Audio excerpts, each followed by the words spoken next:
ሰላም ጤና ይስጥልን የወገን መረጃ ቤተሰቦች እንደምን አላችሁ? ዛሬ ረዘም ያለ ታሪካዊ ይዘት ይዘንላችሁ ቀርበናል። የፕሮግራማችን ርዕስም ትግሬነት ግዛት ወይስ ደግሞ ማንነት የሚለውን ነገር የምናይ ይሆናል። እስከ ፕሮግራማችን ፍጻሜ ድረስ አብራችሁን ቆዩ። ፕሮግራማችንን ሼር፣ ኮፒ ሊንክ እያደረጋችሁ ዩቲዩብ ያላችሁ ደግሞ ሰብስክራይብ፣ ሼር እያደረጋችሁ ላልደረሱት አድርሱ እያል ፕሮግራማችን ምንጀምር ይሆናል። የፕሮግራማችን መነሻ የሆነው ዋናው ጉዳይ ምንድን ነው? ከሰሞኑ አንድ በትግረኛ የታተመ መጽሐፍ አለ። የመጽሐፉ ርዕስም ወልቃይት ጠገዴ ሸሞንቱ ማይ ቤት አክሱም የሚል ነው። በአማርኛ ስተረጉም ወልቃይት ጠገዴ ስምንቱ ማይ ቤት አክሱማይ ይሆናል። ይህ መጽሐፍ በመሰረታዊነት እንደ መነሻ ሀሳብ ያደረግነው ምንድን ነው? ብዙም መሰረተ ታሪኮችን ያዛባና ለራሱ ርዕሰ ጉዳይ ብቻ ሲል እውነቱንም ውሸቱንም ከአንድ ላይ ያጣቀሰ የጻፉ ሀሳብ አለ። ስለዚህ ይህን የስህተት ሀሳብ መነሻ አድርገን የምናይ ይሆናል። እስከ ፕሮግራማችን ፍጻሜ ድረስ በድጋሚ አብራችሁን ቆዩ። ይህ መጽሐፍ በትግረኛ የተጻፈ ሲሆን ከተጻፉት ውስጥም በአጭሩ እንዲህ ይላል። ጠቅለል ሲል ማይ ቤት ማለት ትግረኛ ቃል ሲሆን ትርጉም የዘር ሐረግ ማለት ነው። ይህም ከአንድ አባት የተወለደ መሰረቱ አንድ የሆነ ቤተሰብ ማለት ነው። አንዳንዴ ግን አንዳንድ ሰዎች ማይ ቤት የሚለውን ቃል ከባህላዊ ፍትህ አሰጣጥ ጋር አያይዘው ትርጉም ይሰጡታል። እውነታው ግን ይሄ አይደለም ይለናል።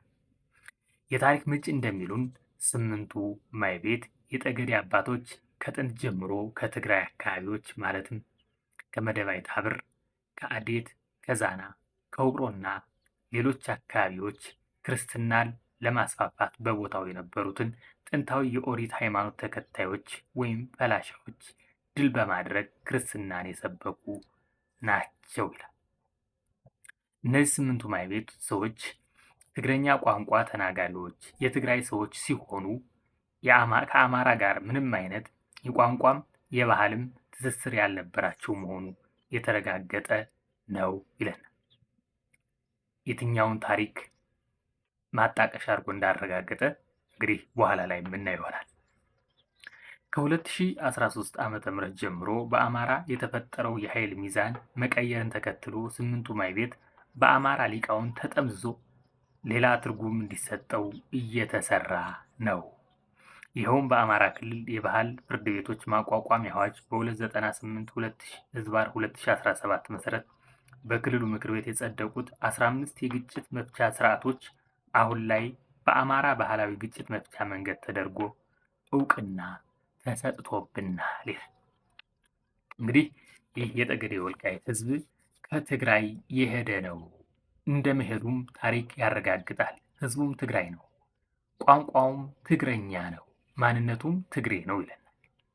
ስለዚህ ይህን ጉዳይ ምን መነሾ በማድረግ ነው ይህ ሊል የቻለበት የሚለውን ነገር ከዛ በፊት አንዳንድ ጥያቄዎች እንደመነሻ እናድርግና የጥያቄዎችን መልስ ከብዙ ሰነዶች ጋር በማመሰካከር የምንሰጥ ይሆናል። ይህ ሰው ከትግራይ ማለቱ ትክክል ነው ወይስ ደግሞ ስህተት አለበት? የትግራይ ሰዎች ናቸው ማለቱስ ትክክል ነው ወይስ ስህተት ነው? ይህ ስምንቱ ማይ ቤት የፍትህ ስርዓት ነው ወይስ ደግሞ የማንነት መገለጫ ነው? እሴት ነው ወይስ ደማዊ ማንነት ነው የሚለውን ነገር የምናይ ይሆናል። ትግሬነት ምንድን ነው የሚለውን ጉዳይ እንመልከት። ትግሬነት አጥንት የሚቆጠርለት ደማዊ ማንነት ወይስ ደግሞ ፖለቲካዊ እሳቤ የሚለውን እንመልከት። ትግሬ የሚለው ጉዳይ ከመቼ ጀምሮ ነው መጠራት የጀመረው? ለምንስ ጉዳይ ነው የተጠራው የሚለውንም ታሪክ አጣቅሰን የምናይ ይሆናል። ትግሬ የሚለውን ቃል ለብቻ ወስደን ትግሬ የሚለው ብዙ መጽሐፍቶች እንደሚሉት ከሆነ አንዳንዶቹ ነጋዴ፣ አንዳንዶቹ ነፃነት፣ አንዳንዶቹ ደግሞ እኩልነት የሚል አቻ ፍች ይሰጡታል። የኔ ሰነዶች ደግሞ እንዲህ ይላሉ።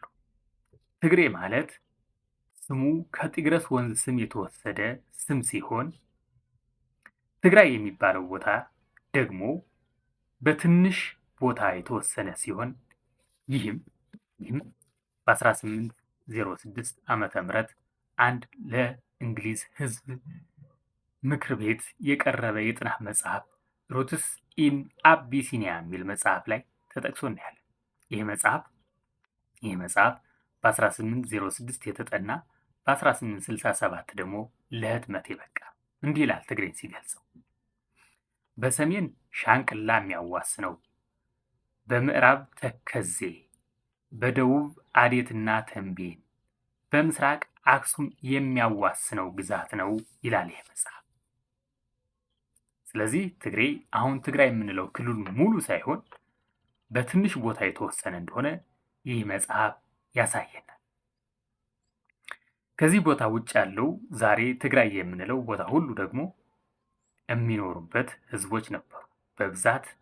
በብዛት የአማራ ማንነት ያላቸው፣ ይህም ብዙ የትግራይ ሊቃን የመሰከሩት ነው። እንደ ምሳሌ ይህን ሰው የሚናገረውን ሰምተን እንመለስ። ከአክሱም ስልጣኔ ጀምሮ የአክሱም ሰዎች ትግራይ ነበሩ አይደለ? እነዚህ ሰዎች አማራ ብለው ነው የሚገልጹ ራሳቸው።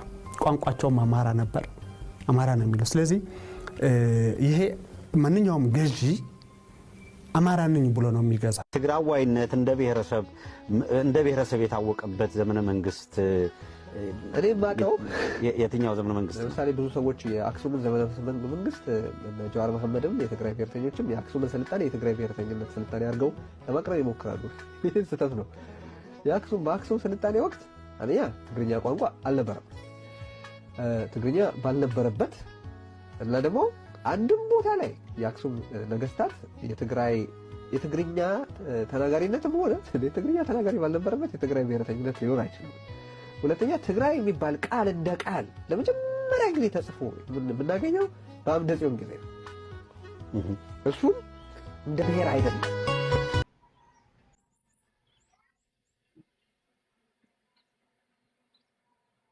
እንደሚለው የድሮ የአክሱም ሰዎች እና አክሱም ዙሪያ የሚኖሩ ሰዎች ማንነታቸው እንደ አማራ አድርገው የሚቆጥሩ፣ ከአማራው በተጨማሪም ብሔረ አክሱም እና ጠቅላላ አጋአዚ የሚባለው ህዝብ ምድሩም አጋአዚ እንደነበረ የታሪክ ድርሳናቶች ይነግሩናል። ለዛሬው ምናልባት በሰፊው የምናየው የጥንቷ ኢትዮጵያ የትንሣኤ ታሪክ ላይ የሚለው መጽሐፍን ይሆናል። ይህ ስለ ትግራይ ምን ይላል? የትግራይ ስምም ይሁን ማንነት እንዴት መነሻ ሆነ? ትግሬ ማንነት አጥንት የሚቆጠርለት ደማዊ ማንነት ያለው ነው ወይስ ደግሞ በጊዜያዊ ለፖለቲካ ማስፈጸሚያ ስትራቴጂ የወጣ ስም ነው የሚለውን ነገር ቅድም የጠቀስኩላችሁ የጥንቷ ኢትዮጵያ የትንሣኤ ታሪክ መጽሐፍ ላይ እያጣቀስን የምናይ ይሆናል። ታዲያ እንዴት ትግሬ ወይ ደግሞ ትግራይ ተባለ የሚለውን ነገር እንይ። መጽሐፉ ላይ በቀጥታ የወሰድነው እንይ። በሁለተኛው ክፍለ ዘመን ከኢየሱስ ክርስቶስ ልደት ቀድሞ ሁለተኛው ክፍለ ዘመን ላይ የተነሳ ወይ ደግሞ የተጠራ ስም ነው። በሰዓቱ የኢትዮጵያ ንግስተ ነገስት ወይ ንጉሰ ነገስት በአክሱም የነገሰው ዋዜባ ይባል ነበር። በሰዓቱም ከሜቀዶሽ የተነሳው ታላቁ እስክንድር ግዛቱን እያስፋፋ ግሪክን፣ ግብፅን ከዛ በተረፈም ወደ ምስራቁ ድል እያደረገ የተጓዘበት ነበር። በሰዓቱ ግን በአክሱም ንጉስ ስር የነበረችው ቅንዳቅስት ወይ ደግሞ ህንደጌ የምትባለው በሰዓቱ ምናልባት 11ኛዋ ህንደኬ ታላቁ እስክንድርን ግዛቱን ከዚህ በኋላ እንዳያስፋፋ ታግባባዋለች።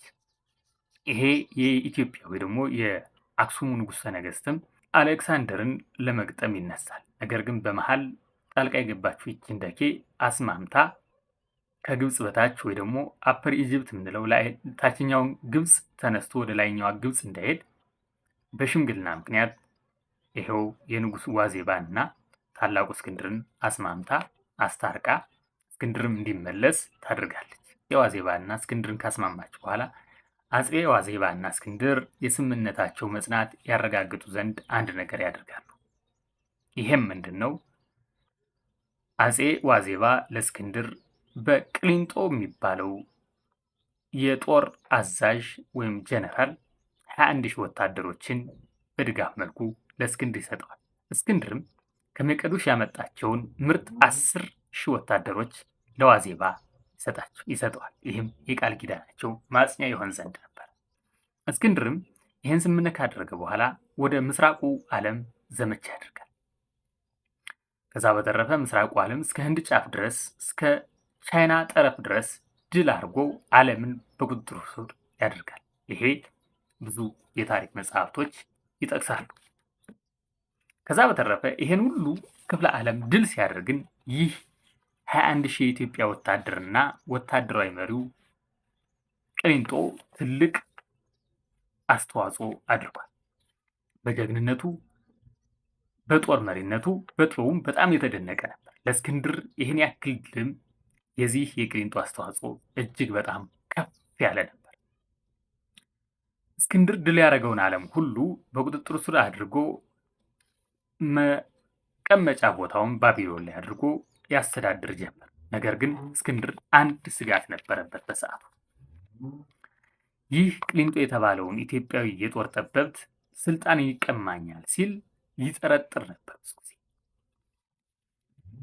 ይህን ጥርጣሬውን እንዴት ማስወገድ እንዳለበትን አንድ ቀን አሰበ። ሀሳቡንም ፈጸመ። እንዲህም አደረገ። ነገስታቱን፣ መኳንንቱና ባለውለታው ወይዛዝሮችን ራት ግብዣ ጠራ።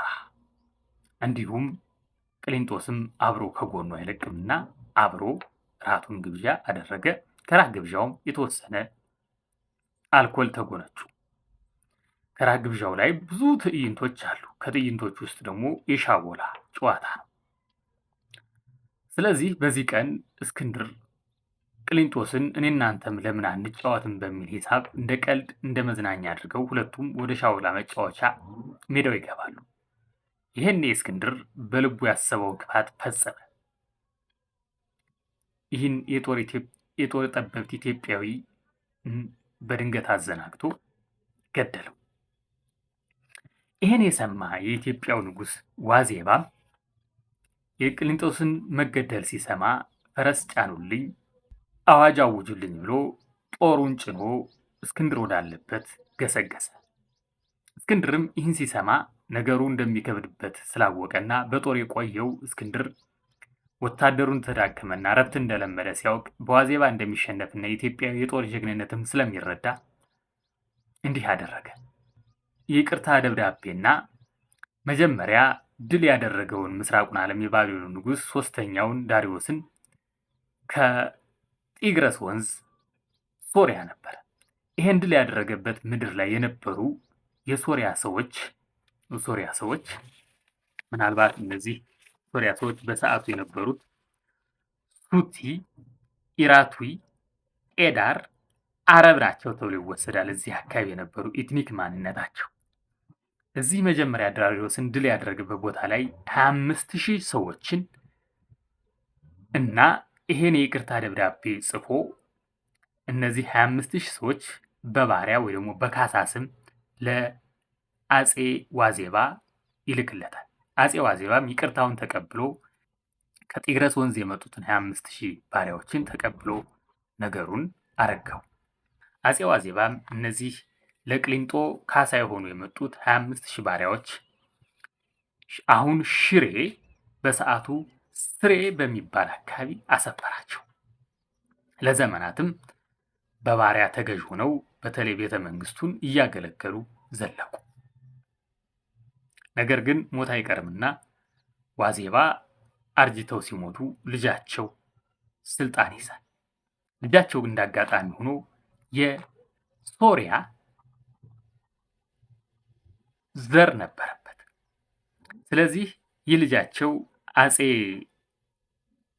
ናግሽሬ ወይ ደግሞ በዋውል እነዚህ የእናቱ ወገኖች የሆኑትን ከጢግረስ ወንዝ ከሶሪያ የመጡትን ነፃ አደረጋቸው።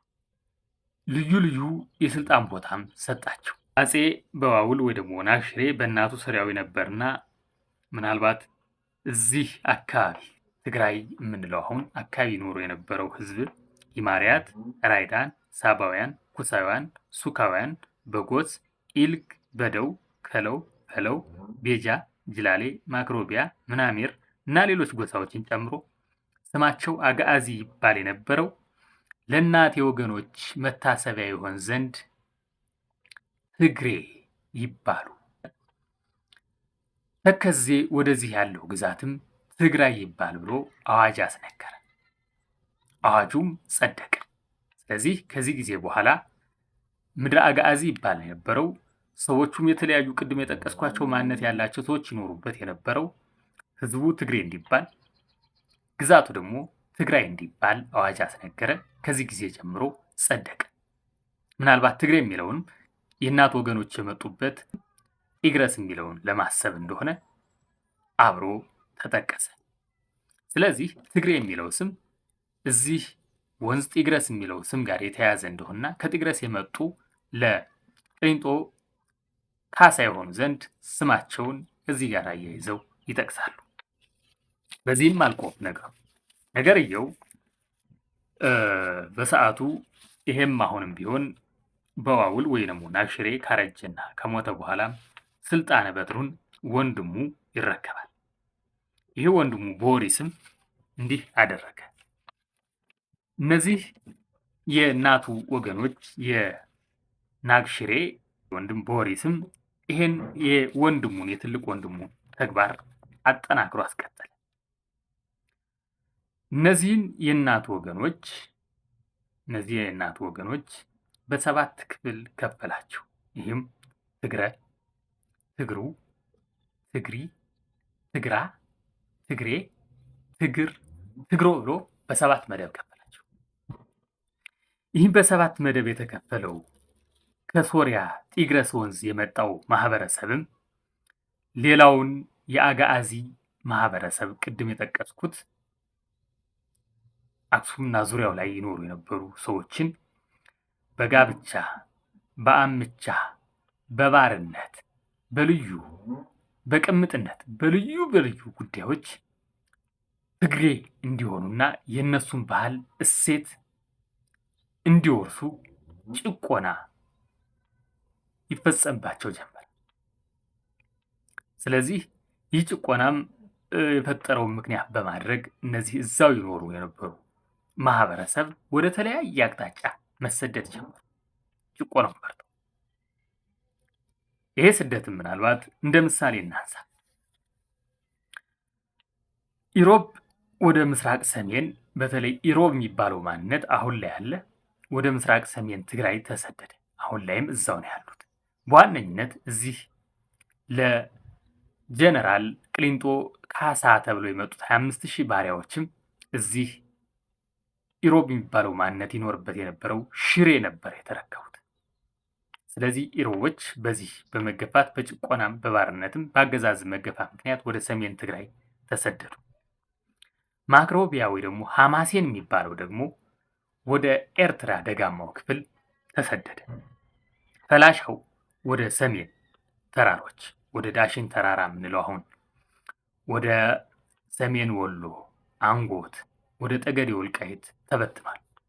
ሌላውም የእነዚህ እግር ተከትሎ የተሰደደው ብሔረ አክሱሙና አማራው ነበር።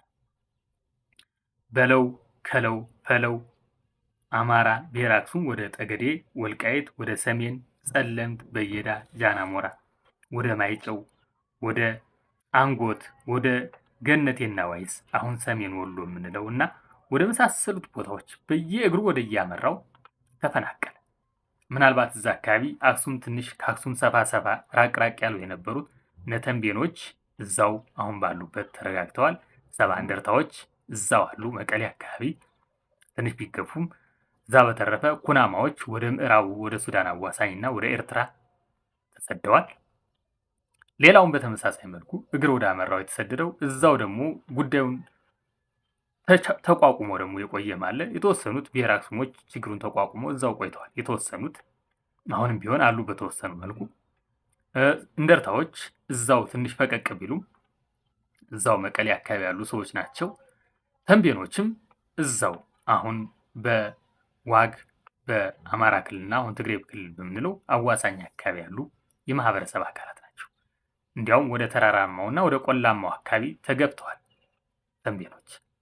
ስለዚህ አብዛኛው በዚህ ትግሬነት በሚባለው የፖለቲካ ማንነት በመፈጠሩና በአስተዳደር በባርነት ጭቆና ምክንያት አክሱም እና አሁን ትግሬ የምንለው መሀል ሽሬ አካባቢ የነበረው ማህበረሰብ እንደዚህ ሆኖ ተገብቷል።